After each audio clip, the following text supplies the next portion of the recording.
Good evening and welcome to the North Georgia GMRS Regional Net. Tonight we are live from Studio Vanguard and we are linked in with the following repeaters. Tonight we are live on Flagship, Dallas, Lula, Columbus, Fort Mountain, Buckhead, Peachtree, Jersey, Watkinsville, Zebulon, Rome, Noonan, Toccoa, Cage Cove, Chattanooga, White Oak Mountain, Mount Roosevelt, Georgetown, and Ottawa. Tonight, our RF coverage encompasses approximately 41,000 square miles. This net takes place every Thursday evening at 7:30 p.m. I would like to thank everyone who has made the North Georgia GMRS the most expansive and active GMRS network in the country. Your net control tonight is Atlanta 947, WQYR 514. My name is Julie. And this is WQYR 514, Atlanta 946. My name is Justin. And this is WSAL 368, Atlanta 263. My name is Rogers. And this is WRUB 711, Atlanta 519. My name is Gary. On the net, you can talk about your day's activities, radio equipment, or anything you think we would like to hear. This is a family-based network, so we encourage you to get your family involved. Guest check-ins are welcome from anyone with a valid FCC call sign. Once the floor is open, it is permissible to address other members of the net by their name or tactical unit number. Your FCC call sign is only required when you sign in and when you sign out of the net. Also, you can tune in to our YouTube channel and follow along, or even better, tune in after the net and hear how you sound to us right here in Studio Vanguard. Be sure to like and subscribe and leave a comment so we know you are watching. These interactions mean the most to help our channel grow. So tonight is Jeepfest, and that's the topic that we'll be talking about again. Yeah, tonight kicks off the 2025 Sheriff's Annual Jeepfest up in Jasper, and we're excited to be able to bring this to you. Hoping to hear from lots of folks on the grounds. Now, understand the night ride is not happening tonight, but there'll be a concert instead. So, depending on when the concert starts, they might not be able to hear us to be able to report in from the field. But nonetheless, we're hoping to catch up on some of the energy and excitement at the Jeepfest this weekend. It sounds like it's going to be a great weekend for that, too. So with that, I'm going to go ahead and turn it back over to you for weekly announcements. All right, and these are the weekly announcements. They get a little bit more weekly all the time. Let's break first. It's a good idea. All right, and so good evening. This is Atlanta 946. My name is Justin, live from Vanguard with this week's news and announcements. I've got some upcoming gatherings to tell you about this week. Many of these are right around the corner, so pay attention. Write these down if you're interested. These meetups are a great way to meet fellow members and folks in your area. If there's not a meetup that's close to you, the best way to fix that is to find a location suitable for a periodic gathering. Talk to the restaurant owner and find a time that works in a space that works, and let us know. You can, if you can do the legwork and organize that from the ground, we'll talk about it here and make your area's meetup a success. The Peachtree Corners Brunch Bunch meets the third Saturday of every month at JR's Log House in Peachtree Corners. This time around, it's going to be September 20th. Pamela says, let's talk about looking forward to the new, exciting, informative events coming in regards with North Georgia GMRS. I think what that really means is we've got a couple of big events coming up. The big one being the Chattanooga GMRS Hamfest. So we'll talk more about that in just a minute. But for now, we're going to talk about JR's Log House and their awesome menu. And come hang out with Pamela and friends at the at JR's Log House on September 20th. They typically kick things off around 11, so show up thereabouts. I think that they hang out for a pretty good while. Rogers, how long are they typically there till? We typically start around noon, Okay. and then go until about 2:30. So yeah, just show up, order some food, hang out, and you'll have a good time. The next Northeast lunch gathering will be Wednesday, August 20th. That was yesterday. I thought I took that out.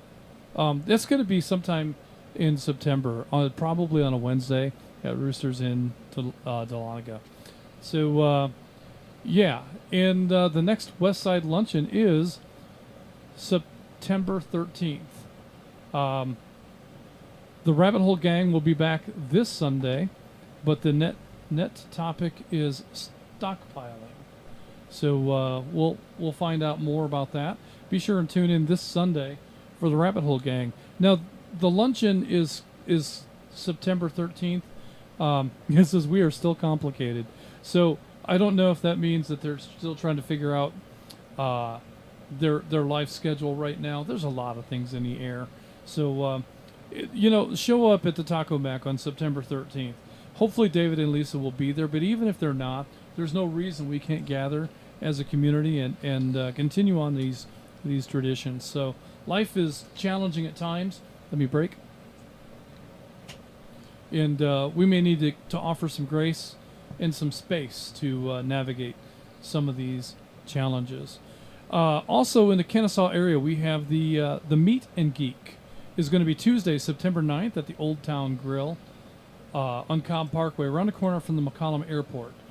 Bring your radio or programming issues to discuss and resolve on September 9th. We can have a mobile test bench available after lunch, and we can test and program most popular radios after lunch. Please reach out to Ed, Atlanta 557 beforehand, either on the air or via email at wrqg806@gmail.com. That's wrqg806@gmail.com. If you're planning to attend, so they can be sure there's enough seats, and so that if you have a particular radio you'd like help programming, they can make an effort to have the right programming software and cables available. Ed's got a pretty good collection, but every once in a while somebody's going to have a surprise. So if you let him know ahead of time, he can suss that out and make sure he's got what he needs. Hey, there's this thing called Meshtastic, Rogers. Have you ever heard of it? I think so. Yeah. Yeah. We've been talking about it a little bit here and there. So Meshtastic is an up-and-coming communications protocol, and Ed and company will be giving a forum of sorts. They're calling it a workshop geared toward Meshtastic. That's coming up on September 13th, which is a Saturday. That'll be at the West Cobb Library in Kennesaw. That's on Kemp Lane, right next to the Y. Colt, Chattanooga 260, Scott, Atlanta 194, and Ed, Atlanta 557 will be there to provide an introduction to Meshtastic, talk about how it can be used, what you can do with it, and how we are using it in the Atlanta area and elsewhere in the state. The workshop portion of it will show you how to configure a node from scratch, answer any questions you might have, and end with some live demonstrations so you can be sure you have a working node with you to take home and use. You can purchase a node at the event, or you can bring your own. The workshop is free to all, but we would like to know how many are planning to attend so they can be sure they have enough handouts and materials, things like that. I hate to run short at the last minute. So let them know if you're coming so they have a decent head count. If you have questions, you can send an email to wrqg806@gmail.com and ask Ed. He'll get an answer back to you. Again, the date is going to be September 13th. Is that right? Yeah, September 13th from 1 to 3 at the West Cobb Library in Kennesaw. So if you're interested in Meshtastic, put that date on the calendar and try to be there. Oh, my light's flashing. Let me break. Try to be there for that forum. Also, we have one more announcement, and that is that's the Hamfest. That's the Chattanooga GMRS Hamfest coming up October 3rd and 4th. That's a Friday and a Saturday, And this year it's going to be at a brand new location. It's going to be a place called the Colonnade in Ringgold. That's going to be the last exit as you're traveling north. So just before you get to the Tennessee state line, you'll take the last exit, and I believe it's west to the Colonnade. And you can Google that before you get there. Make sure you have that in your map, in your nav system, so you can get there. But Friday, October 3rd, we are starting at noon and running until 6 p.m. Saturday, October 4th, we're starting bright and early at 8 a.m. and running until 3 p.m. So North Georgia GMRS has some speakers that are going to be presenting forums at the event. So it'd be great if you could come show some support for some of our members at the forums. Admission is $10 a person. 18 and under are free with an accompanying adult. There will be testing for FCC amateur radio licenses on site. There are door prizes, many vendors. I don't have the complete list yet. They're still working on that, so we'll have more to come, I think, very soon. But again, this is at the Catoosa County Colonnade. And it's at 264 Catoosa Circle, Ringgold, Georgia 30736. $10 admission. Children are free. Did I cover it all? Did I miss anything? Sounded good to me. All right, first time at the Colonnade. We're really excited about this venue. It is an absolutely gorgeous venue, and we can hardly wait to have a ham fest there. So that'll be very cool. Try not to spill any drinks on the floor. All right, I think that's it for announcements. Back to you. All right. Very good. Well, as we had mentioned, Jeepfest weekend has arrived, and we talked about this last week, but we're going to just kind of recap the same thing because it's still good information to know. And again, if you haven't been to Jeepfest, you want to attend. It's a lot of fun and high energy and just a great time. We've done it, 2 years? Do you have to have a Jeep to go to Jeepfest? You do not have to have a Jeep to go to Jeepfest, but if you had a Jeep, you could participate and have a lot of fun. So there are trails that you can ride that they'll have open, and they're various difficulty levels. So they have, let's break. So they have some trails that are good for entry level, beginner, pavement princess type Jeeps, and they also have some serious trails that you're going to need to have a modified suspension and mud tires, and you're going to need a winch. You're going to need to be fully prepared and equipped to navigate some of these trails. So there's something for everybody. And if you don't have a Jeep, there's a lot to watch, with the Jeeps going through the obstacle courses. You might even get covered in mud if you get a little too close. So they do have the mud bog. So the mud challenge is just that. It's 100 feet or so of muddy pit for you to try to get your Jeep through. And it's great to watch because a lot of Jeeps make it through. And a lot don't. And a lot don't. So they have machinery there to recover any Jeeps that don't make it. And it's a lot of fun. It really is. And if you're not far enough away, it's likely you will get some mud on you watching some of these events. So don't wear your Sunday best, but be prepared to come and have a great time. And a little bit later, we'll share the itinerary for the Jeepfest this year. It's a little bit different. Like, for instance, one of the things that has changed is tonight there's a concert instead of the night ride. It seems like so many times we would get all lined up and get all ready for the night ride, and then it would rain. Just right at the time when it's. I think this is going to be a beautiful weekend. I think it is, but you can't know that. When you're planning an event like this, you just can't know what the weather's going to be a couple of weeks out. And so when we get here to this, I think it was a smart call. I know a lot of people enjoy the night ride. There's nothing that stops anyone from just taking a ride through the countryside this evening. And I think there might even be some private trail locations that are open for I think there's a haunted ride somewhere in North Georgia. It's not part of the Sheriff's Jeepfest, but it's happening at the same time. So you could go do that. Yeah. That could be a lot of fun. Well, the concert could be great too. I probably will be. Yeah. Yeah. Let's break. Is that the end of your tips?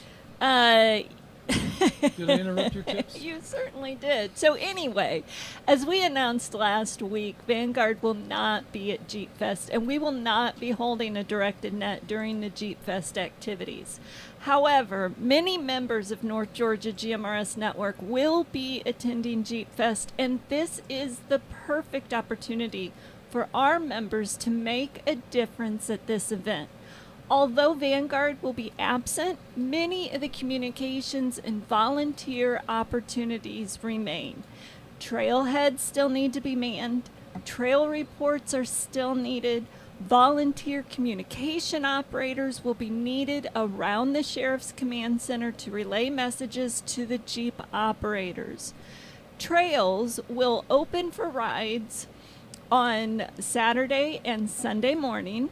More information can be found on the Sheriff's Jeepfest Facebook page, and links for registration can be found at sheriffsjeepfest.com. A new trail is open this year at the venue at Sharp Mountain on Saturday, so be sure to keep that trail in mind. We encourage all licensed users to check into the net and to tell us about the event as it unfolds. For the duration of this event, the repeater network will be available to all members of North Georgia GMRS Network and any licensed user visiting our region. We encourage members and non-members to report trail conditions, news, and announcements on the network so those in attendance can remain informed. And those who are en route can be aware of conditions as they often change throughout the weekend. As we ask our regular users to be sensitive to the Jeepfest event and keep conversations short so that information can be conveyed easily and quickly. Most importantly, we would like the Jeep community to know this network will help if there is an emergency. We hope everyone has a safe, fun weekend at the Sheriff's Jeepfest, and we look forward to hearing the Jeepfest participants on the air. If someone makes an emergency call, one of our ESN operators will handle the call and arrange for emergency services. Please remain aware of your location so services can be dispatched quickly if needed. And that's just a few of the new user tips and operating procedures. So I hope you'll tune in next week for my next episode.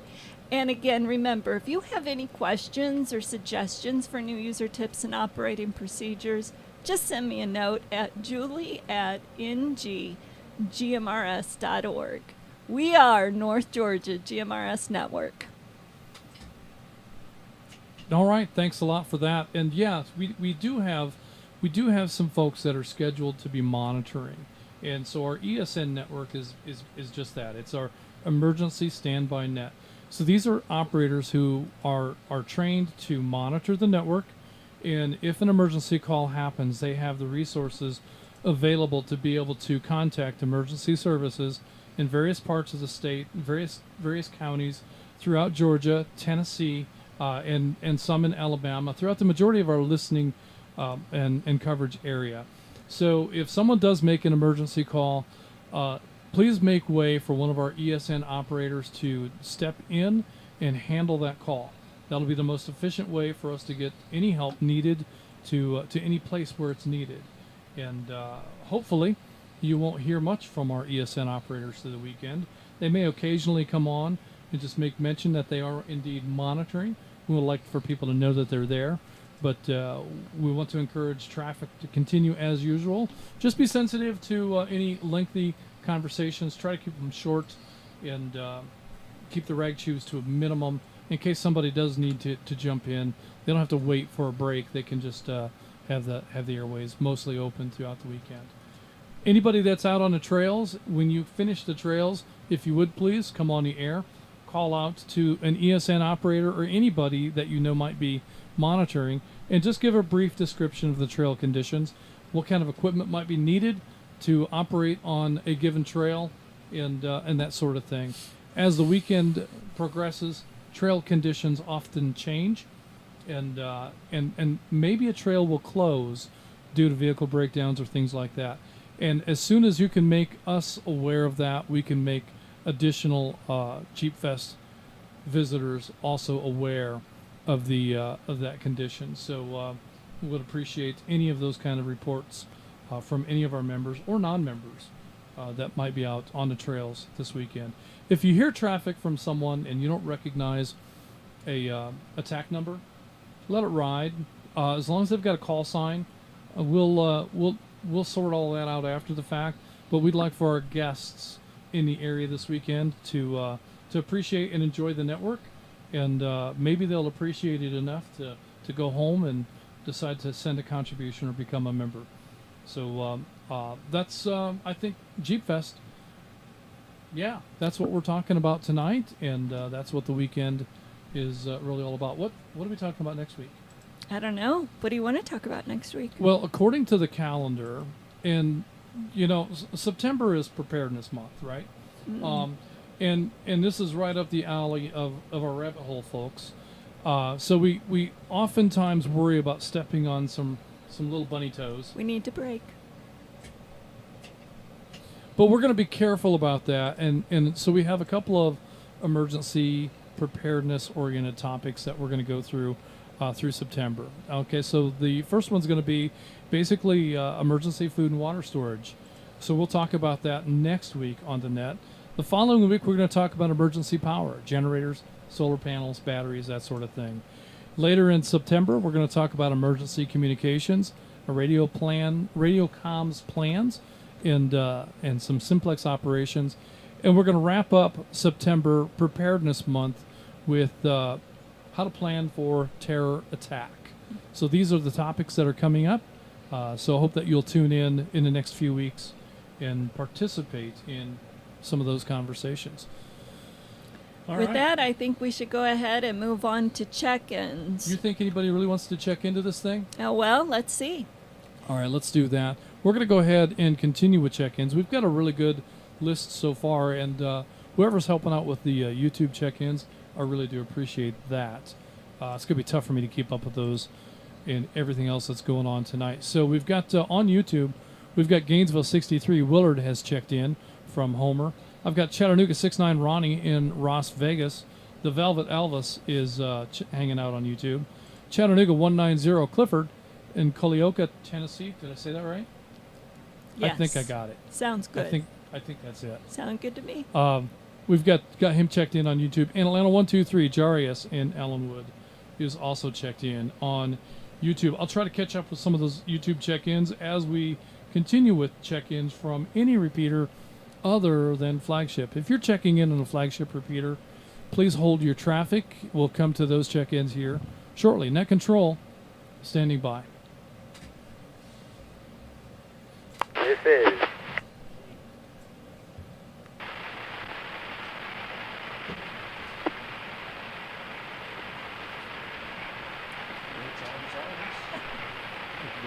Good night.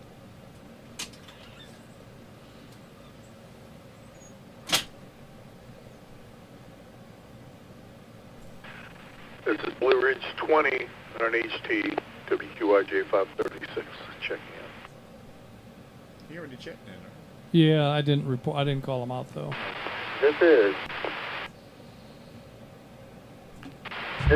Atlanta 350 Whiskey Sierra Hotel Golf 331 on the Buckhead repeater checking in and out.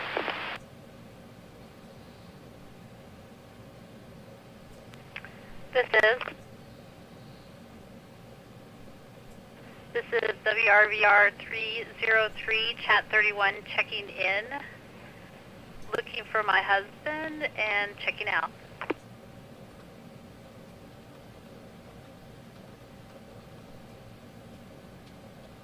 This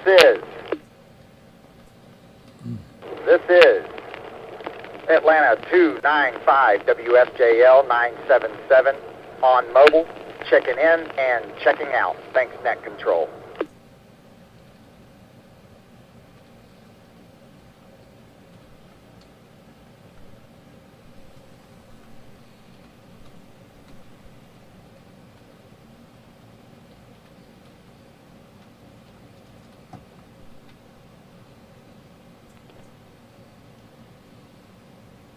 WSBW903, Roosevelt 17, Keith in Rockwood, Tennessee, checking in and checking out.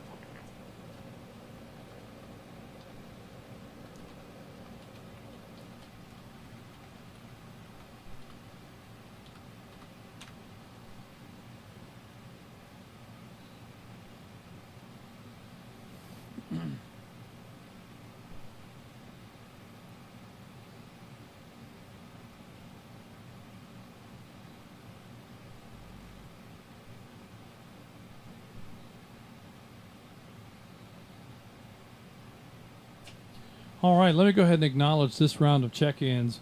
Blue Ridge 20 Tom in LJ. Actually, I believe he's now in Talking Rock. Tom, we've got you in the log. Appreciate your check-in tonight. We've also got Atlanta 350 Ted in Tucker is in and out. Chattanooga 31 Stacy in Hickson. Hope you found your husband, but thanks for checking in. It's great to have you along tonight. Hope you're able to monitor for a little while. And if Mr. Stacy needs to check in and let you know his whereabouts, we can make that happen. That'll be okay. Atlanta 295 Timothy in Atlanta is in and out. Roosevelt 17 Keith in Rockwood in and out. And let's see. Okay, so we've already got him. Yeah. Yep, he's in there twice. That's good. Okay. That's good. So, man, I appreciate you following on those check-ins on YouTube because I don't know that I can. For those of you that are on YouTube tonight, our regular YouTube monitoring individual is in Oklahoma at the moment, on his way to Kansas. I don't know why. Anything to get out of the job, I suppose. But so we're left to me and whatever help I can scrounge. So I think we're probably not going to satisfy the YouTube crowd very well tonight, but we will try to get our YouTube folks checked in on the log tonight. So appreciate that very much. Let's continue with check-ins from any repeater anywhere, including the flagship machine, one at a time. So the way that works is this, all right? We come on the air and we key up and we say, this is.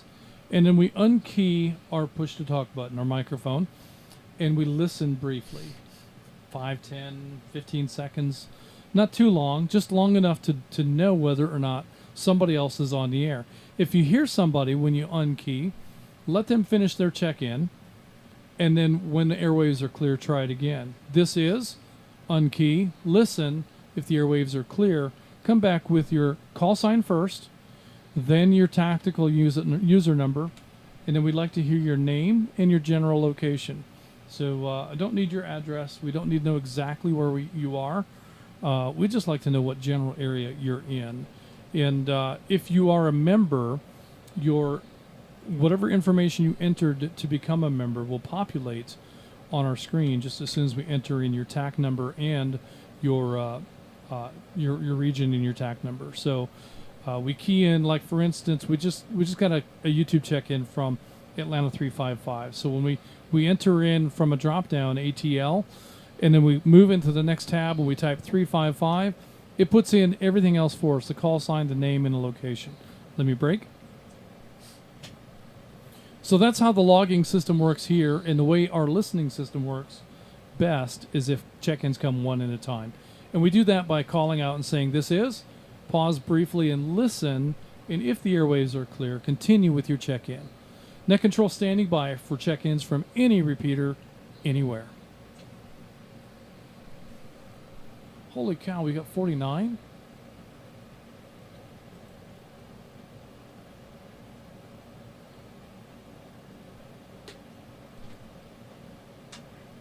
And only 6 of those are YouTube.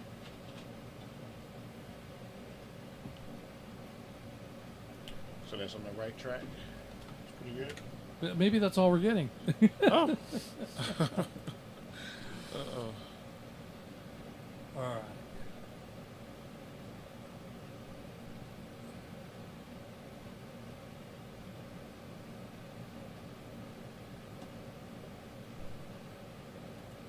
Yeah, usually it's around like 60, 70 maybe.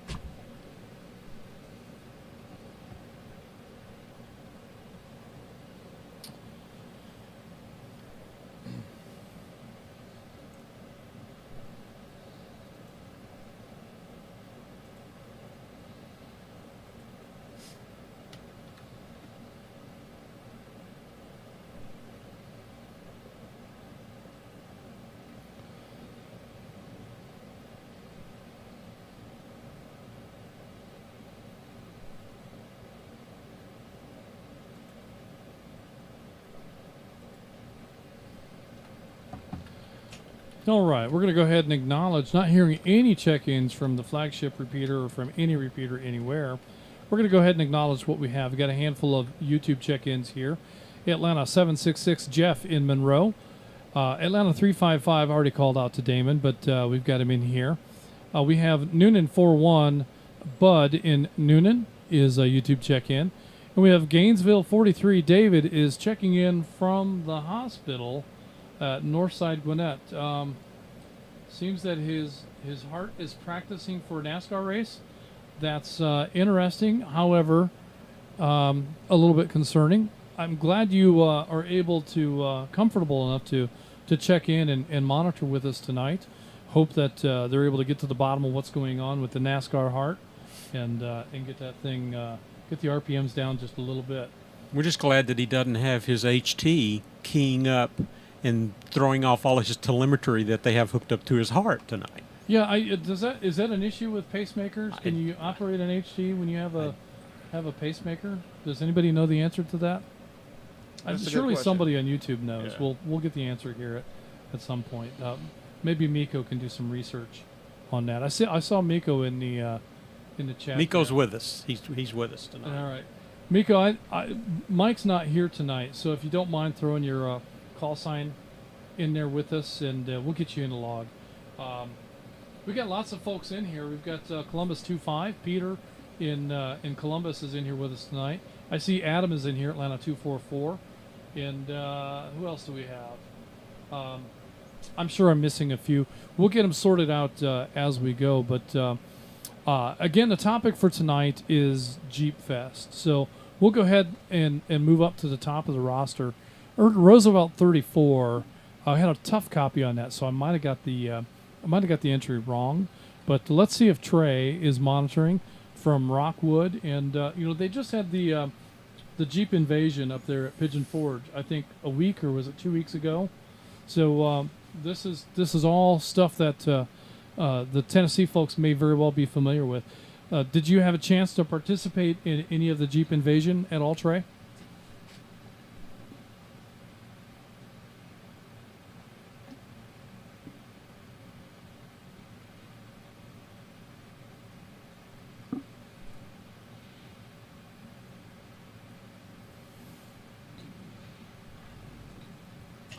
All right, chances are we got that entry completely wrong, and Trey's not even monitoring tonight.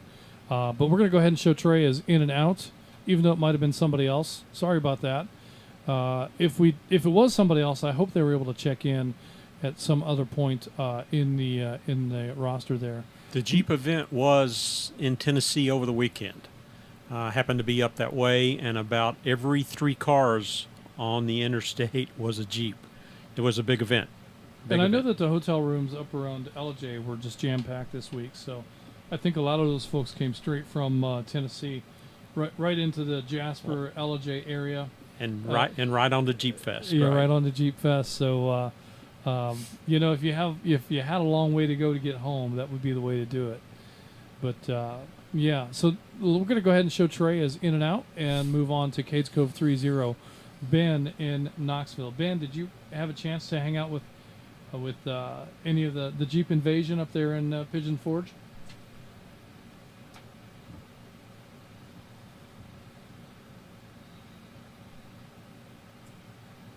Justin, I have a comment. Well, that sounds like Ray. Ray, go ahead with your comment. Are you heading up to Jeepfest this weekend? I guess you haven't heard, Justin. I no longer drive because I got a bad hip and a bad knee. But that's not why I was calling you. A lot of the new camera manufacturers have a public advisory with the new silent wave motors in the lenses. They said for people that have a pacemaker, they should not hold the camera near the pacemaker because the magnet in the lens is so strong it could interrupt the operation. Well, that goes along with something we were talking about just a little bit ago, operating an HT with a pacemaker. So operating a camera can have some perils just because of the the electromagnetics involved with that camera. And we don't have electromagnetic energy so much as just electric energy in the airwaves. And our frequencies are pretty high, which means our wavelength is pretty short.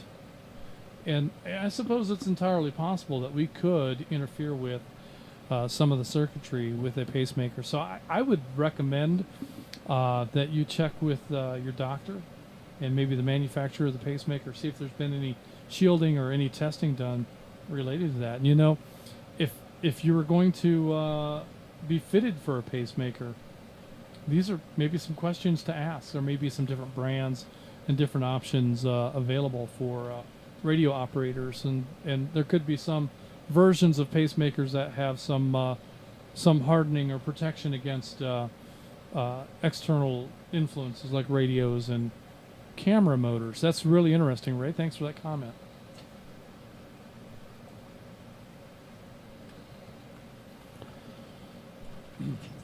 Appreciate it, Justin. Back to the net. I'm still out, but I'm monitoring. All right, Ray. Thanks for hanging out with us. Glad to know that you're there. Next on the list, we have Gainesville 44, Joe in Cleveland. Actually, I think he might be. Joe, are you at the Jeepfest tonight? Gainesville 44, negative. I really don't partake in very much of the pomp and circumstance that goes on before. Just been preparing for Friday is going to be 4 trails and home base. So we're going to be over there. Saturday has a couple of different trails they haven't had before, brand new things. Also plan to get to Stalking Rock on bare grass for a little bit of hamburger and hot dog they hope to have on Saturday and Sunday. They're handing them out. Drag your Jeep in there and get you some free lunch. Sunday seems like be back to riding on 6 trails. Just get them all in and have fun and see what home base has to offer. That'll be back to you thinking that.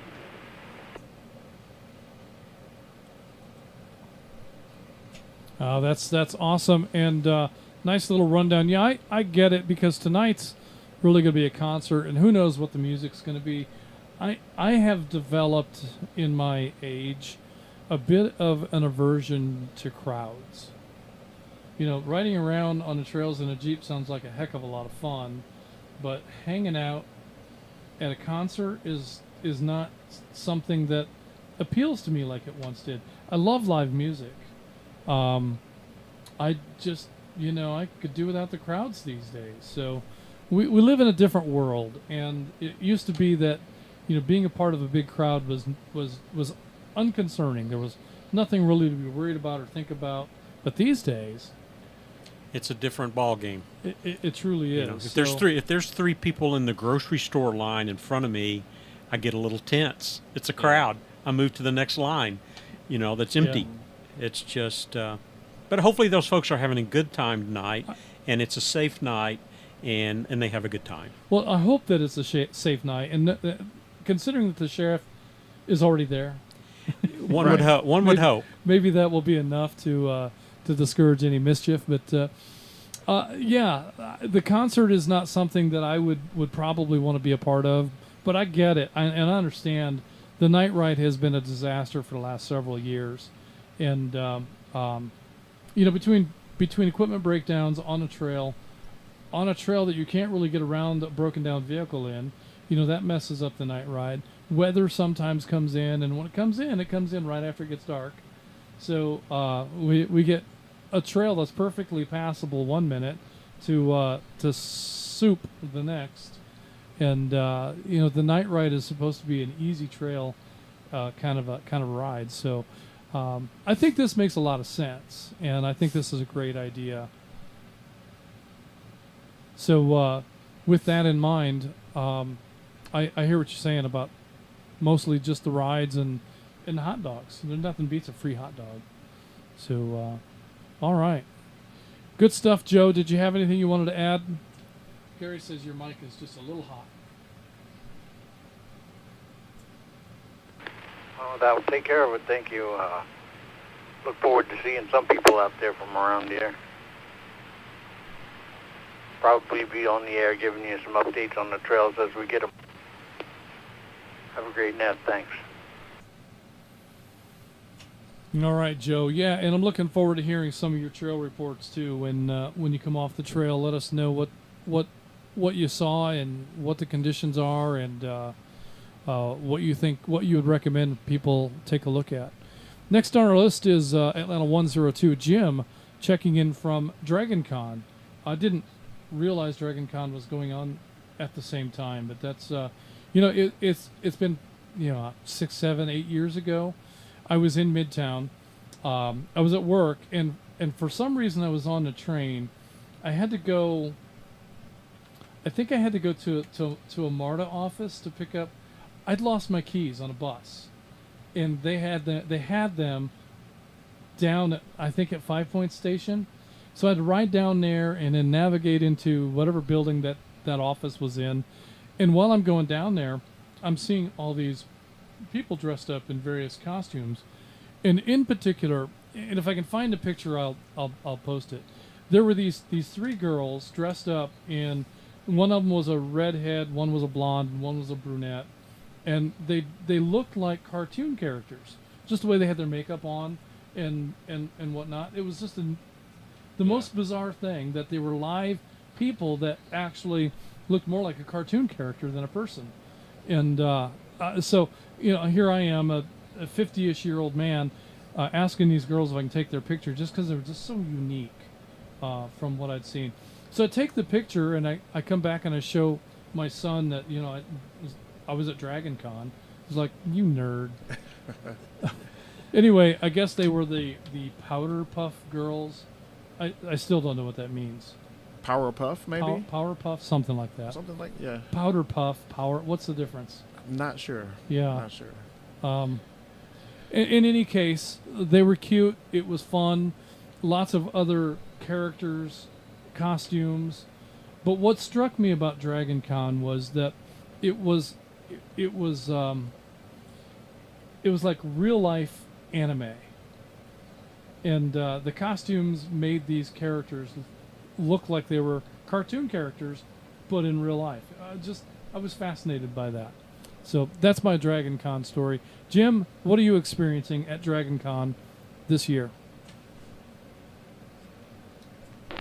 Well, big shout out to Rangers who last night helped me find the best antenna from the 13th floor of the Hilton here at DragonCon. So I really appreciate that, and hopefully you've got a good signal on me. DragonCon, this is my 16th year. See if you can switch to Buckhead. That is Buckhead, isn't it? Peachtree? In addition to what you saw there, which was fantasy from a cartoon and people dressing up like that, there's other aspects.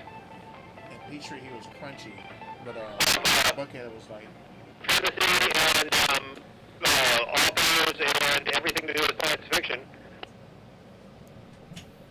But in addition to that, there's a lot of science, and so there's astronomy tracks, and there's radio tracks, and there's a track here, and that's a group of different lectures and things that you can attend.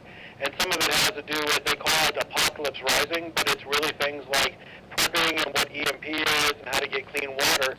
And one of the things is Hampocalypse, and there's a whole group of people here that talk about ham radio.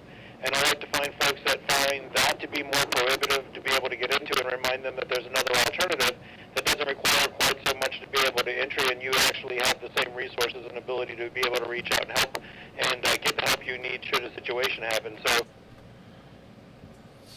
DragonCon has a lot of aspects to it, in addition to the costumes and all of the stuff from the stormtroopers and the folks from anime and all of that.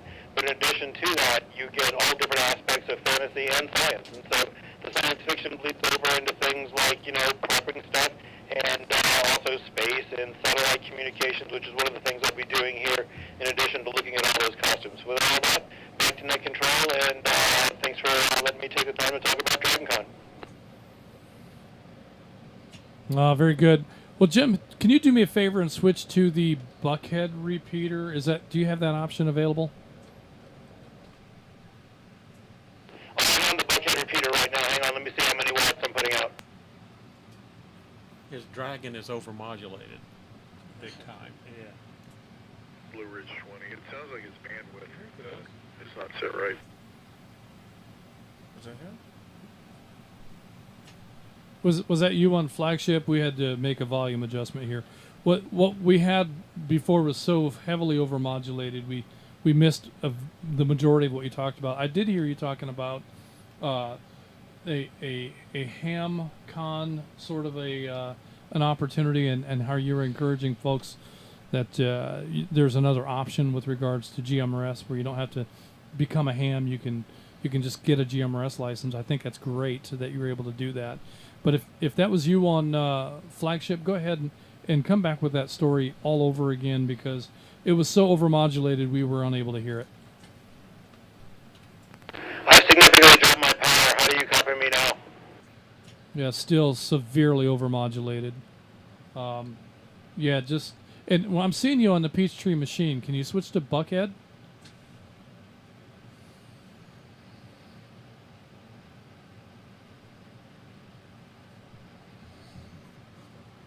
I think last night he manually inputted. It sounds like either RF or he's got bandwidth issues. He's not set to the 25. No.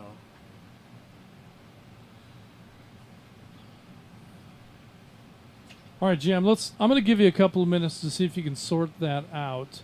I don't know if your mic gain is set too hot, or if I'm not sure what the issue is, but take a look at the settings in your radio. See if you can get Buckhead programmed in. I'm curious as to whether we have the same issues on both repeaters, or if it's just Peachtree. But Peachtree is where we saw you coming in at.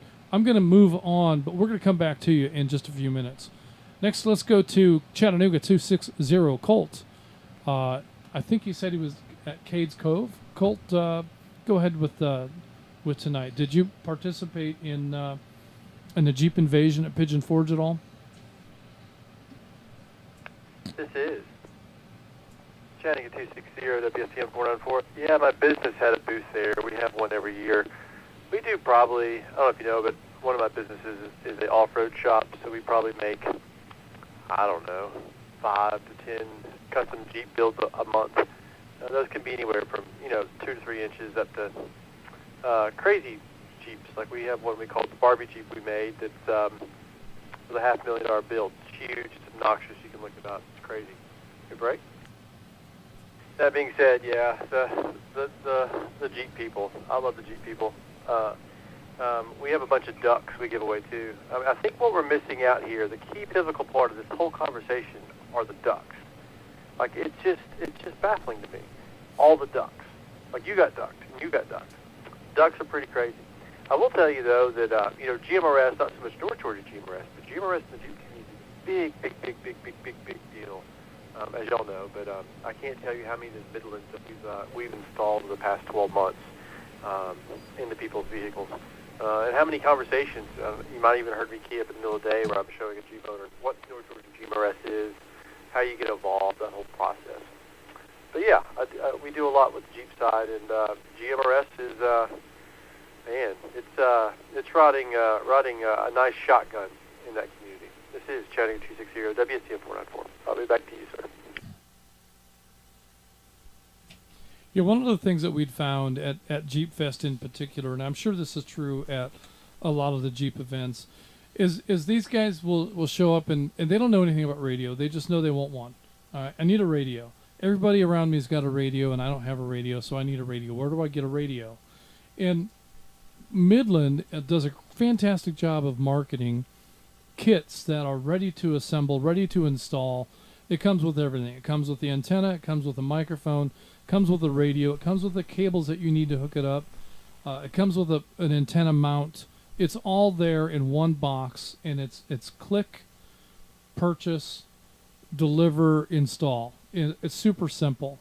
And I think that's one of the big advantages that Midland has in the Jeep community is it lets somebody who doesn't know anything about GMRS radio install one and get right on the air with a radio pretty easy and pretty quick. They don't say very much in their packaging or in their marketing about licensing or the requirement for licensing, so we end up with a lot of users that come on the air and don't realize that there is an expectation for a license in GMRS operations. Now, in FRS, at a half a watt or at 2 watts, depending on which channel you're on, you can operate without a license, and that's A-OK. But once you get into GMRS radio and GMRS power levels, you do have a need for a GMRS license. So that's one of the things that, if you're listening tonight from the Jeepfest or anywhere nearby, and you're not quite sure what you need, you do need a license. So one of the ways that you can accomplish that, of course, it's kind of too late for Jeepfest this weekend, but if you go to the FCC website, you go to CORS, you get your FRN number, you go through that whole process. We've got a step-by-step guide on our webpage. If you go to North Georgia GMRS, that would just be as simple as nggmrs.org, and you navigate down through the page. Towards the bottom there'll be some useful links. And one of those links is a step-by-step guide to getting your FCC license. So that can be a really useful tool to help navigate through the various things, because you have to get your FRN number from the FCC, and then you have to use that FRN number to make your license application. You also use that FRN number to go to a separate website to pay for your license. It can be really challenging to navigate all of those things with the FCC. So that guide hopefully will help you navigate some of those websites and get you an opportunity to get yourself licensed, so that next year when you come to Jeepfest, you'll be good to go. But the other thing I find disappointing about the Midland radios is that, and this may have changed, all right? In the past, the Midland radios were not capable of all of the PL tones that we use. However, I'm told that some of the newer ones now come with a complete set of PL tones that are capable, a little more robust, a little better performance in terms of being able to access all of the North Georgia GMRS repeaters. So that's an important consideration. However, I really think the answer to all of this is Hobbit Communications. These are commercial grade radios that are built to be used in rugged environments. These are commercial radios that you find in school buses and police cars and dump trucks and other commercial applications. And they'll take a beating and they'll live for a long, long time. And these radios come with a 3-year warranty, and they're just bulletproof. So I would recommend anybody that's in the market for a radio for a Jeep or for any other application to check out Hobbit Communications. That's Hobbit Communications, 2 B's, 2 T's, 1 word.com. And from there, you can explore the offerings there. New to Hobbit Communications is the offering of Anytone radios. Now, they don't have the 3-year warranty, but they do have a lot of options if you're looking for something more than a monoband radio. So Anytone may be the solution for that, and it's a small form factor radio, so lots of ways that you can mount, especially in a Jeep. When my wife had her Jeep, I don't remember what year it was. I think it was 2018 was her Jeep. It actually had enough of a dash that you could put a radio up there on a dash, but I've noticed that Jeeps today barely have enough room for ducts between the top of the dash and the windshield. So that makes it more challenging for mounting a radio, but I'm sure that there's plenty of places where you can get one stuffed in there. Let's see if Jim has sorted out his radio issue and learn more about Dragon Con. Jim, are you there?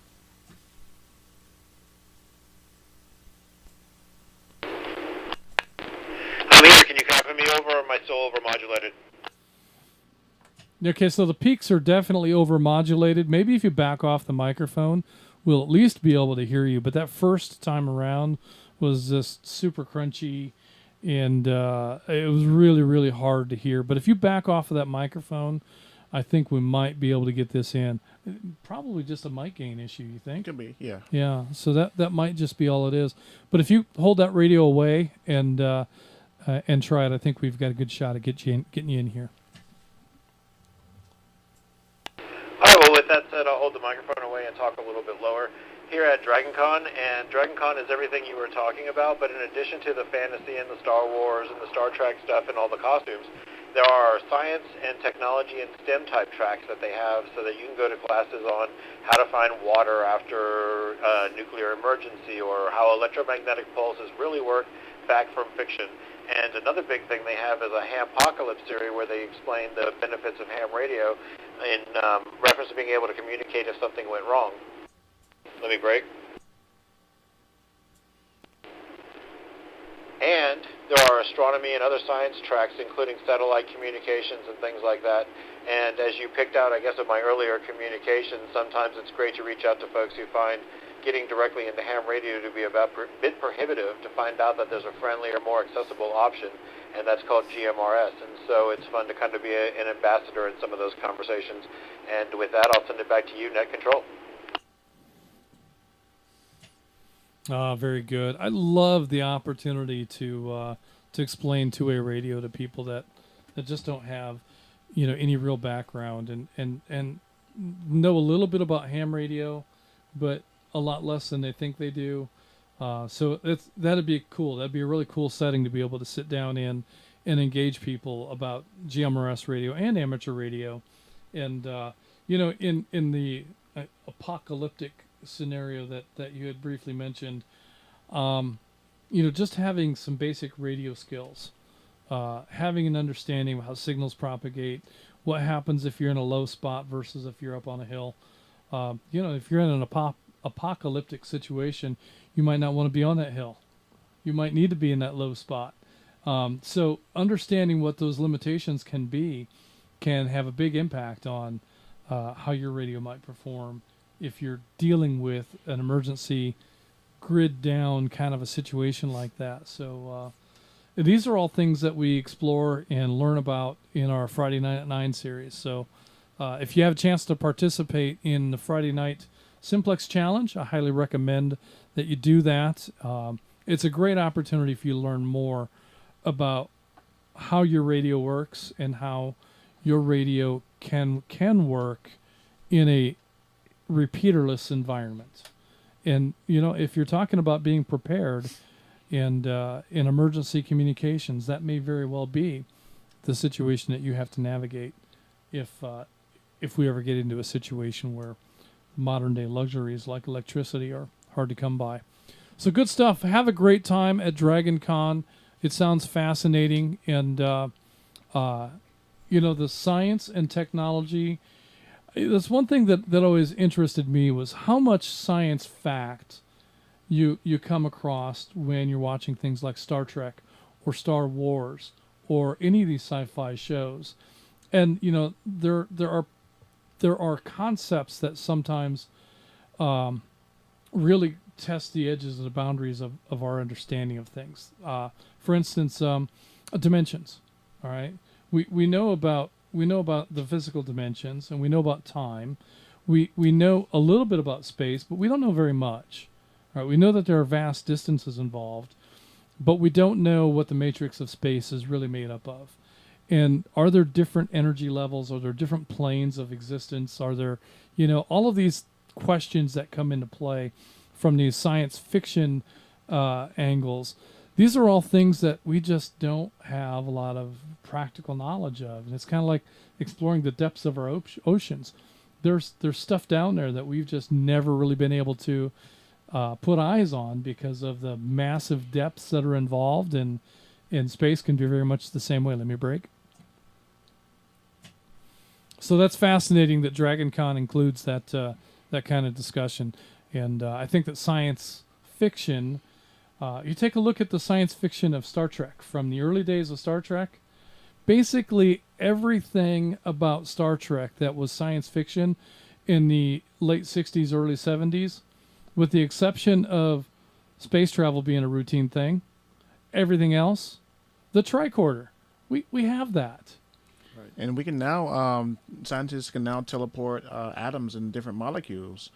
So eventually it's going to build up more and more where, hey, can we, teleport a plant? Or Are you going to let them teleport you from the Earth to No, I don't believe so. You're Not gonna let yet. them I won't be the first. I won't be first in line. I'll put it that way. deconstruct your molecular being and reconstruct that somewhere else? I go to sleep and wake up a different person every day. So being all the way dematerialized and come back somewhere else on the other edge of space. If you I do, don't know. if you do, Rogers, leave me your handheld before you go. Just leave me your radio. I might need to take it with me. There you go. There you go. So all of the science fiction that we grew up with is coming to be, and we're on the very edge of things like space travel in Star Trek style. We're almost there. I mean, we're really on the edge of that, and colonizing Mars, maybe within the next decade. That's a legitimate possibility today. So exciting times, exciting technology, and very cool stuff. We had a comment, YouTube comment from our friend Miko. Okay. He said you experienced the young ladies that you took a picture of were the Powerpuff Girls. The Powerpuff Girls. The Powerpuff. So there's no powder involved at all. I don't know. I don't think so. I think there might have been a lot of powder. I don't know for sure, but nonetheless, okay. The Powerpuff Girls. I'll Miko Google that. may be a subject matter expert. Well, he may be. I think anybody younger than I has that potential. They were super cute girls. I think that they were cute girls. I mean, just probably without the makeup, but having the makeup and the costume, they were walking, living cartoon characters. It was a neat thing to see. If I ever saw them again, I would feel like some sort of stalker. But we're trying to get them up. If you're watching the YouTube stream tonight, you'll get there's the Powerpuff Girls. We think. Okay, so they were much cuter than that. But I think it is a cartoon, though. It is, but they did look very cartoonish. So I had no idea that that's what those were. But that's interesting stuff. And the Dragon Con happening at the same time that's fascinating. Let me break. So good stuff. Thanks for the content, Jim, and thanks for backing away from the microphone on your radio helped. We were able to hear all of that last time around. All right, let's go next to Houston in Austell. Houston, are you going to Dragon Con this year?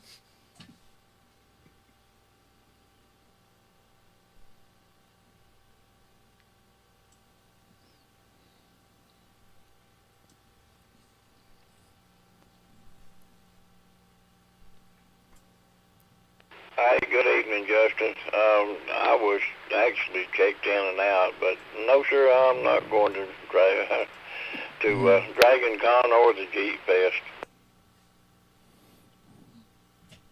Well, I kind of guessed that much would be true, but nonetheless, I thought that it'd be worth calling on you and just checking in. So glad that you're hanging out with us tonight, and look forward to visiting with you again. Just while I've got you, so you're not going to Jeepfest, but is that the kind of thing that would interest you if the mobility and the age weren't an issue?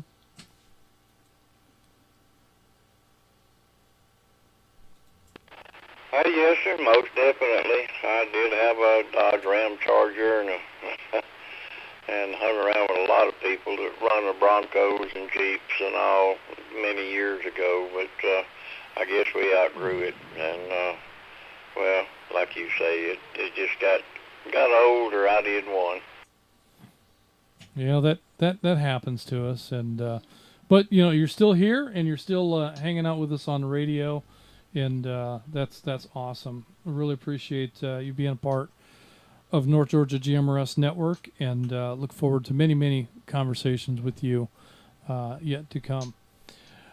Thanks for that, Houston. With that, next we have Columbus 31 Don in Columbus. Don, I would imagine Jeepfest is a bit of a haul, but I think there's people going to Jeepfest that have come from much farther away. Is that something that you're interested in participating in all the way up in Jasper?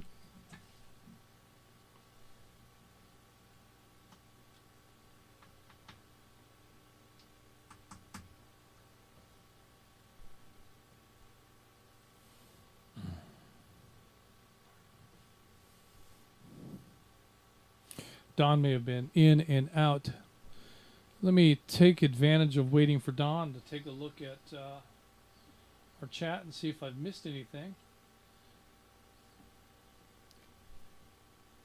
I've been trying to keep up with the logins or the check-ins on YouTube, and there's been some conversation. I think the Powerpuff conversation sidetracked us a bit on YouTube, but no, I don't know we've had any comments, much comments. Some banter about some reminders about our Simplex Friday night, but I think we have everybody that's on YouTube on the log. All right, well, very good. Some little side conversation here about the YouTube chats and things that are going on there. So those of you that are listening in, be sure and check out the YouTube live stream. If you're not on it now, you can always come back and look at it tomorrow. If you checked in tonight during the live stream, be a great chance. Like, for instance, Jim can go back and listen to the live stream and know just exactly what we heard during his portion of the program. So I didn't catch the timestamp for that. I should have taken a look. But Jim, I would encourage you to come back and watch the YouTube live stream and just skip around in it until you find the portion where you're at. And it looks like it's just over an hour into the program. So if you'll do that, then you'll be able to hear what we heard, and that might help you to resolve issues with your radio. We were seeing you come in on the Peachtree repeater, although you'd made mention you thought you were on Buckhead. So Peachtree is 625, Buckhead is 600. I don't know what the tones are from here, but that's easy enough to find on the webpage. There was some YouTube banter about pacemakers and how safe two-way radios and devices, electronic devices. So there was some good information. If you want to go back and watch the stream, you can also get a little information on keying up your radio when you're laying in the hospital and they're checking out your heart. Yeah, I don't know. I don't know that you're allowed to even take an HT into the hospital, are you? I wouldn't think so. I wouldn't think so. They don't let you take it to Walt Disney World, so I bet they don't let you carry it into the hospital. It's the fun police that keep you from having a radio at Disney. That's true. Yeah, that is true. So I think it's really all about the fun police. At the hospital, that's more about the health police. Yeah. So it might not be so much your health as maybe the next patient in the room down from you or across the hall or wheeling by in a gurney. And I don't know. I mean, for years they told us we had to turn our cell phones off when we fly, right? When we take off and we land, you got to have your phone off. And now they've relaxed that, and they're allowing phones to be on in airplane mode. And quite honestly, the last handful of times that I've flown, I haven't bothered to, I put my phone on silent, and I haven't bothered to turn it on or off or airplane mode or any of that. And you landed where you were headed? Yeah, so you got there, okay. I didn't end up in a different dimension. There was no time travel involved. Yeah, there was some time suck. Yeah. There was a little bit of that. Yeah. But there was no real time travel. Let me break. Everything that I'm aware of. Now, it could be that because of the cell phone, I've crossed into a completely different dimension, and I'm just completely unaware of it. I mean, that is possible. And we are talking about sci-fi stuff tonight, along with Jeepfest. So who knows? But in any case, I've rolled the dice on the cell phone /airplane thing and have lived to tell about it. So I think that we had a high level of paranoia around cell phone RF emissions for many, many years. But we're at a point now where we got a pretty good handle on what those emissions look like to other devices. And it's reasonable to think that they have built these pacemakers with those kind of signals in mind, particularly cell signals. But I mean, if we're talking about a handy talkie, we're talking about many magnitudes greater power, even with an HT, in proximity to where your heart is, to where a cell phone would be. So with those things in mind, I don't know. Yeah. We don't. The jury's still out on that one. Yeah. And that's one. Do you really want to hit that PTT and roll the dice with the other hand? Yeah, I was going to say, you want to just be safe either way. Yeah. I wouldn't roll the dice on that one. And in Gainesville 43, we hope you're doing okay.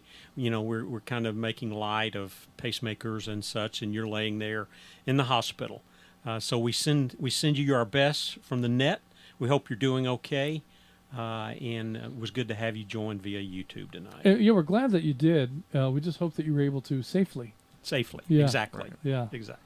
So good stuff. With that, I think we've got next on the list is Tom in Flowery Branch. Tom, do you have any comments for tonight's net? Can you hear the Jeepfest from is he in Big Canoe? He's over there somewhere. Tom, can you hear any of that activity?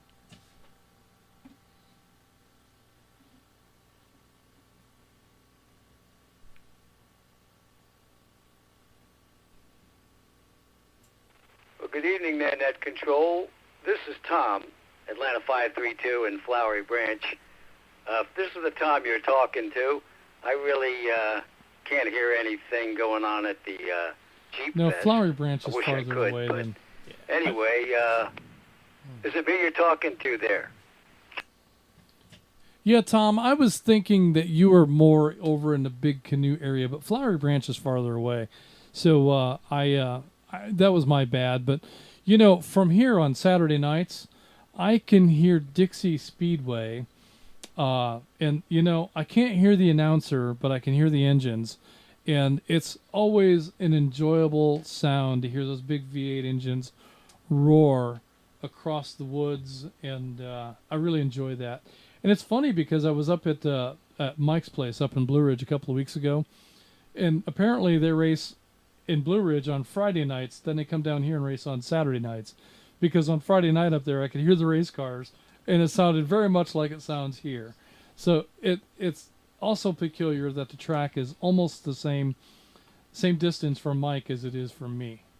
So, but no, I was thinking you were much closer, but your Flowery Branch is a little bit distant. So I guess the only big engines that you're hearing are the ones that are up and down the road, probably right in your neighborhood, kind of like my neighbors.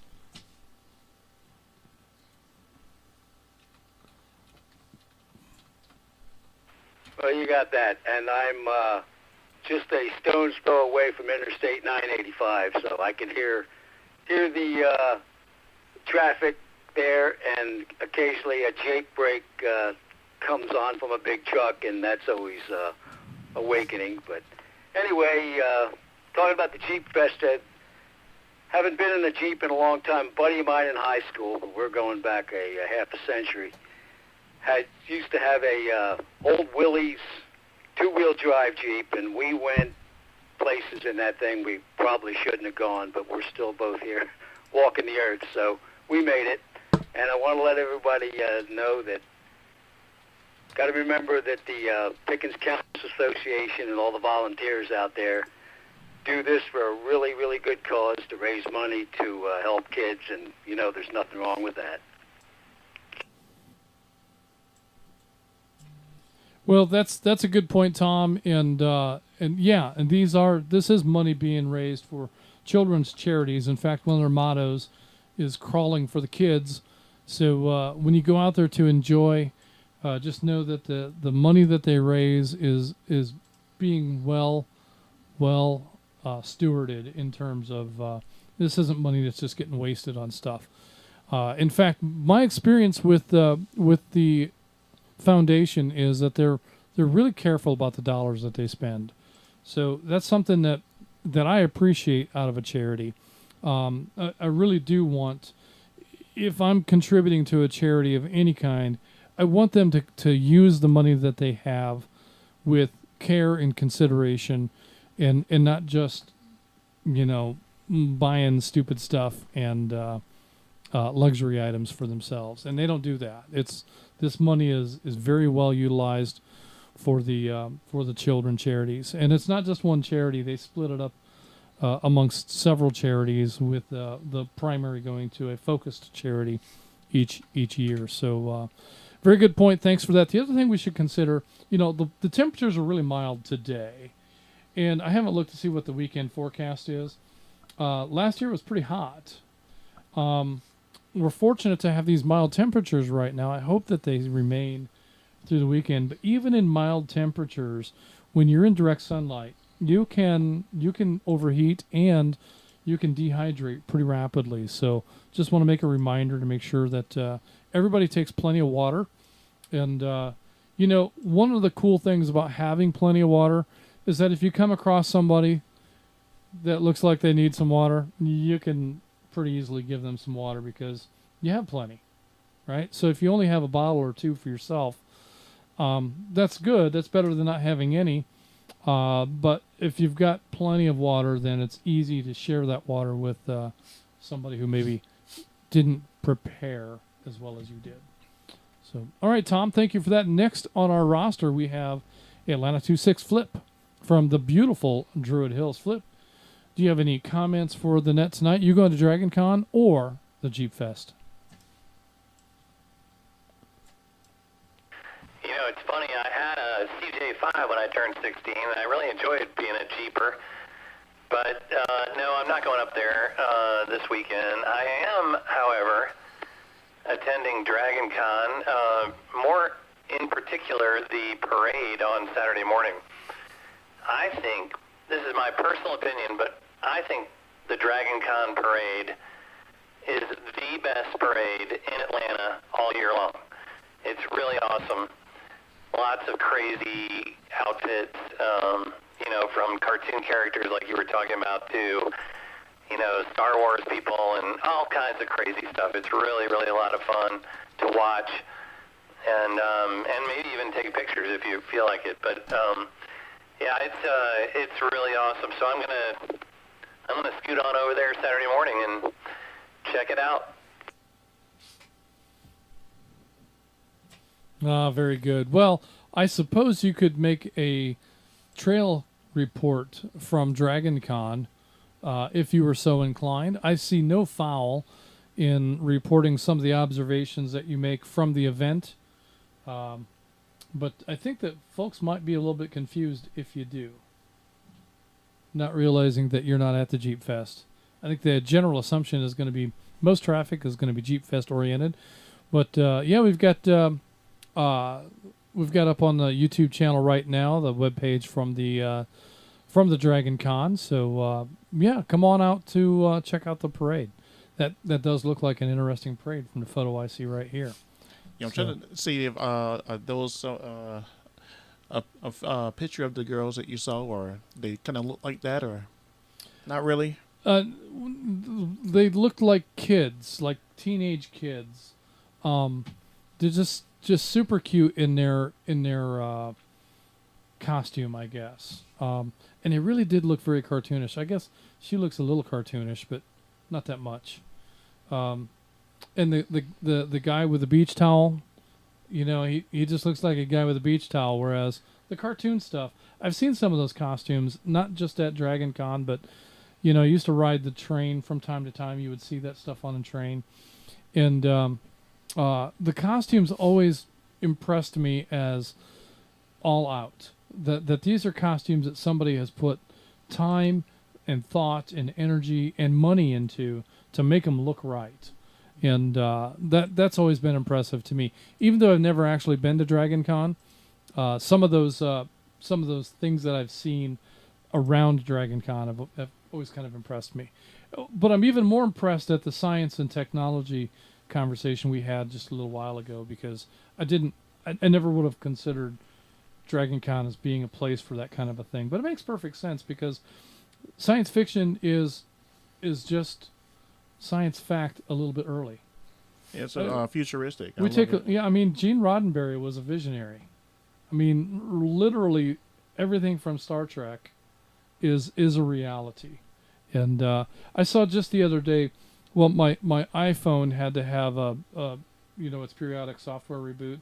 I think we're down to the point where it asks for software updates about weekly now.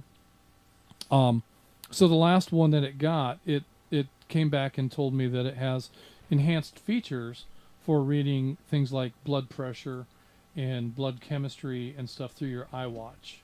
Now, I don't have the watch, so I don't have that functionality, but that's what that software update was about. So it can detect your blood oxygen level. Mm-hmm. It seemed like it was even able to, I don't know how they do this, but let me break. It seemed like maybe there was some blood sugar options in there too. Now I have a device called Dexcom that monitors my blood sugar through the phone. So maybe Apple has some more direct way of doing. I don't know, because it's pretty direct as it is. But the tricorder. I mean, the being able to scan someone for their health. Our phones already know so much about our health.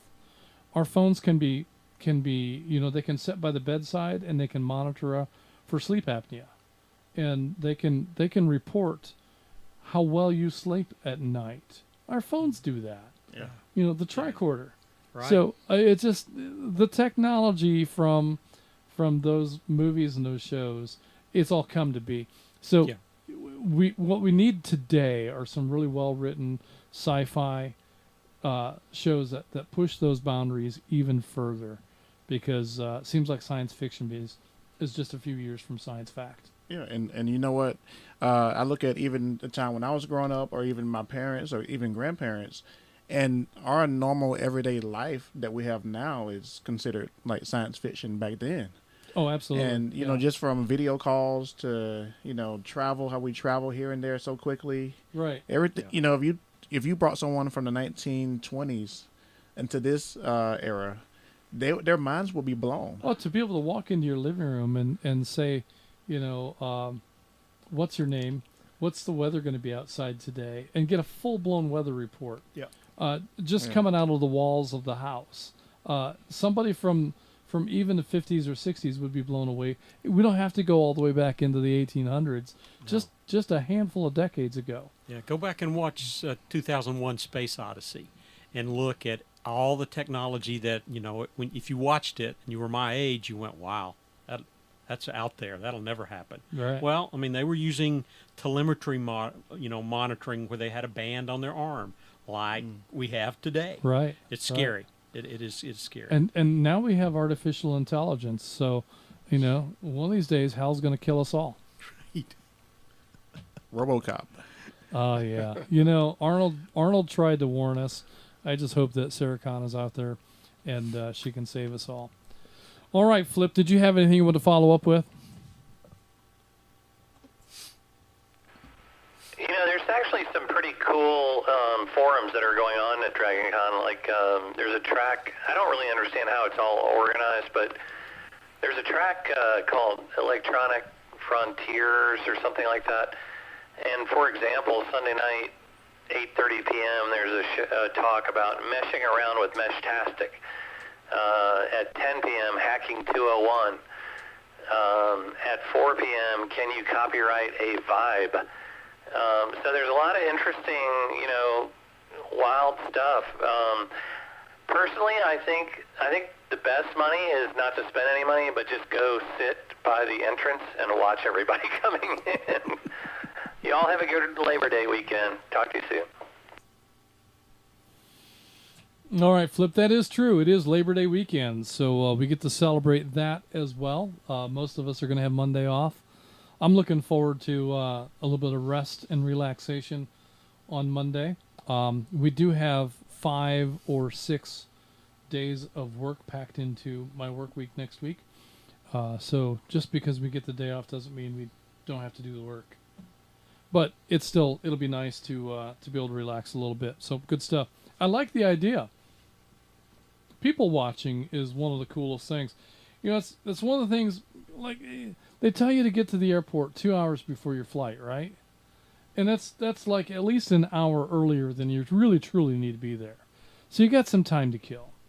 I'm going to go to whatever area that my gate is, and instead of sitting right up there by the gate and looking out the window at the airplane that's not going to move or change or do anything for the next hour, I like to sit over by the concourse and just watch people.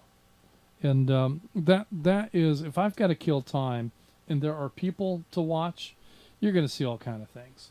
And some interesting people, some just all walks. So good stuff. All right, Flip, that is the end of the roster. So at this time, let's go ahead and take one last call for any additional check-ins. Oh, before we do that, I'm going to go ahead and go through this list of YouTube check-ins.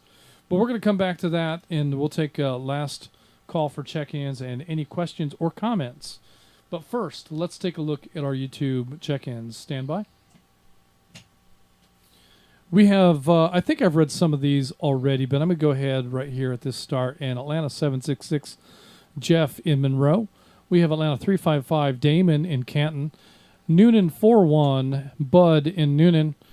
Gainesville 43, yes, we did check in on some of these. Because this is David is checking in from the hospital. Thanks for hanging out with us tonight, David.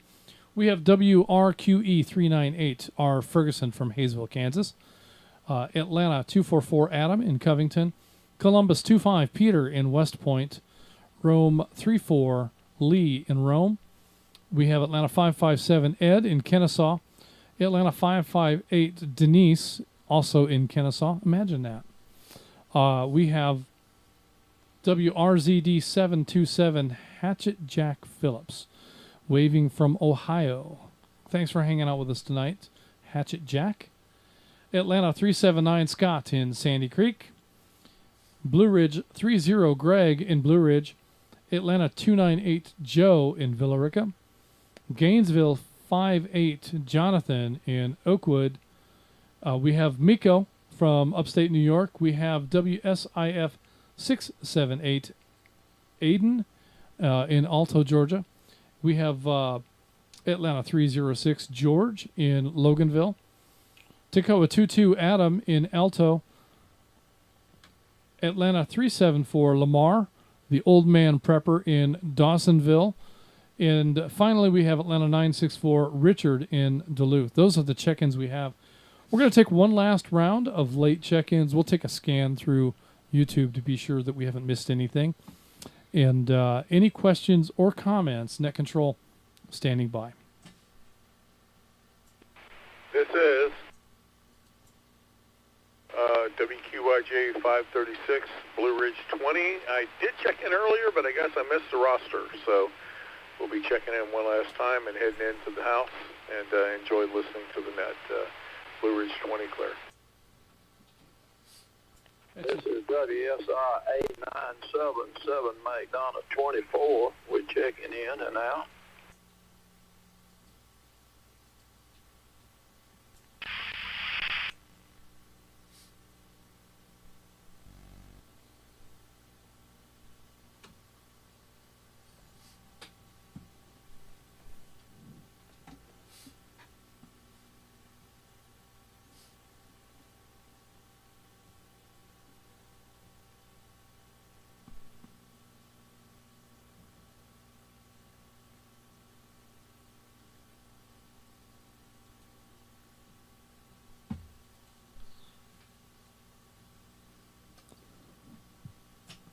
All right, we've got Blue Ridge 20 Tom in, it says he's in LJ, but I believe he's in Talking Rock these days. We've got you in the roster twice now, Tom, and I know it's your third time checking in, but we've got you in here twice. And we've got McDonough 2024, Robert in Macon is in and out. Tom, did you have any comments for the net tonight? Well, I just wanted to say that back in 2017, when I had a Ram Rebel, the Jeepsters used to taunt me, and I took them up on their challenge, and I'm thinking they were hoping they were going to get a YouTube moment that I was going to get stuck with my Ram Rebel, and of course I took it up with them on Springer Mountain, and luckily I got a little scratch that I had to explain when I got home with a brand new truck. Then I have a Ram TRX, and I'll be darned if I'm going to go out there with the Jeepsters and scratch that truck up. But it's always fun to hear about the Jeepsters, and don't y'all dare put a duck on my truck. This is WQJ 536 Blue Ridge 20, now in Talking Rock officially in the new homestead, so I'll be listening. Thank you. Very good stuff, Tom. Yeah, I hear you. I mean, we've got a couple of ducks to hand out, but well, I mean, I've got them in a box right here. I guess if you want a Jeepfest duck, you're going to have to come to Woodstock to get it, because we don't have a really good way to pass them out this time around. Maybe if you show up at the Chattanooga Ham Fest with a Jeep, I'll give you a duck. How about that? That seemed like that'll play. You know, there's a couple of ducks just over Gary's shoulder there by the flux capacitor. Yeah, we have a few. We have a few in the room. Yeah, we do. So we always represent. But I hear you, Tom. I don't know what is the love symbol for the TRX? Is it like a 10mm wrench? I'm not sure. I don't know what that would be. Maybe Tom has an answer. Well, something along those lines, but no, it's a 5,000-pound winch that'll pull a Jeepster out of the rocks, over. Well, I suppose if you're going to be hanging out with the Jeeps, you probably ought to have a winch. That just seems like that's an appropriate thing to do. You know, one of our biggest advocates for Jeepfest sent me a picture of his Jeep on a flatbed. What a broken heart thing to have your truck break down right here at the opening day of Jeepfest. So it's like you burnt your turkey on Thanksgiving. Yeah. I mean, I that's a tough one, but you know, any vehicle has that potential. They do have a tendency of letting us down, and oftentimes never at a convenient time. But good luck with the TRX, and you know, that's one thing that that I don't know what it is about the Coyote engine, but it sounds like a 4-cylinder rice burner kind of a motor to me. It does not sound like power. It doesn't sound like speed. It just sounds like whine. But the Mopar, that sounds like power. And that is an engine that sounds good just every time I hear one. Whether you hear that Hellcat engine in a Charger or a TRX, whatever vehicle they've run that engine in, they just sound really nice, like V8 power is supposed to sound like. I don't know what got into the minds of the Ford engineers, but I think the Mustang sounds horrible. I don't like the sound of it at all. Sorry if you're a Mustang fan. I'm sorry, but that's an awful sound. That is not what horsepower should sound like. So good on you, Tom, for at least getting the right kind of noise. So all right, next on the list. Well, it's the end of our roster, so I didn't see any new YouTube check-ins. So with that, let me find the page that I'm supposed to be on, and scroll right down to the part where it says this concludes the North Georgia GMRS Regional Net. Tonight we had a total of, well, it says 70. I think probably a real number is going to be more like 68 or 67. We may have had a few double chickens, yeah, just because of the rookie keeping up with the YouTube log. Yeah, there's some two-headed chickens in here somewhere. There I'm sure are. of it. There are. So we'll clean that up. We will clean that up. We'll run this by the auditors and come back with an official number some other time. So 68, I think, is probably a safe number. 67. You choose and let me know what you think. Don't forget to like and subscribe, and remember, comments on YouTube videos show engagement with the video and help the channel grow. Tune in next week on any North Georgia GMRS linked repeater. Let me break. got a break just trying to close. On any linked repeater, we're going to talk about, we're going to start a series on emergency. So next week's topic is going to be, we talked about this a while ago, but I can't remember what it is. Emergency food and water storage. So that'll be, and we've got a whole series of preparedness things to talk about. September is National Preparedness Month, so we've got a topic for each week, and I think it's going to be some interesting conversations coming up here very soon. Also, coming up early in October, we have the tech series. We're going to talk about the Chattanooga Ham Fest. We'll be at the Chattanooga Ham Fest. So we're going to talk about fox hunting and radio direction finding. Oh, so interesting. Yeah, that's something that we've done a time or two. North Georgia GMRS. We'll have to see if we can put a fox hunt together, maybe at the Ham Fest. So I think those tech series that we do are the ones you really want to go back and watch that YouTube live stream or the recording, because it's packed full of data. Yeah. And it's if you miss it and you don't take notes, go back and watch the YouTube.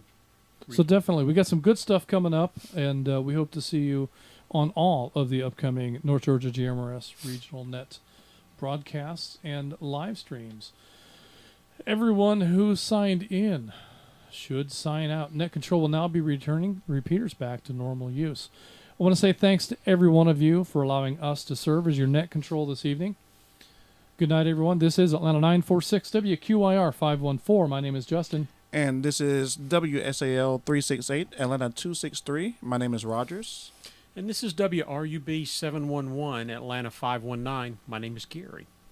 We are North Georgia GMRS Network. And we are clear. Be safe out there, everyone. Good night.